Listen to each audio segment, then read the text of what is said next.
बोला. वांगीकर ग्रामस्थ थांबा एक मिनिट आवाज परंपरेचे घे. बोला. वांगीकर ग्रामस्थ तुम्ही परंपरेचं मैदान घेता. तुमच्या मैदानात येणारा बैल मालकाला न्याय देता तुम्ही आजपर्यंत. आणि आज गट क्रमांक 12 मध्ये तुमच्या गावचा बैल त्याची गाडी फॉल झाली म्हणून त्या गरीब बैल मालकाला मारता का तुम्ही?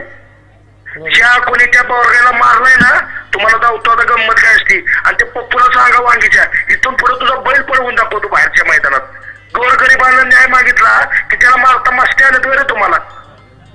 हे समालोचक बिमालोचक सगळे खाली उतरावे. झेंडा पंच बिंडा पंच सगळे उतरा बाहेर खाली. लाईव्ह बंद करून टाका ते.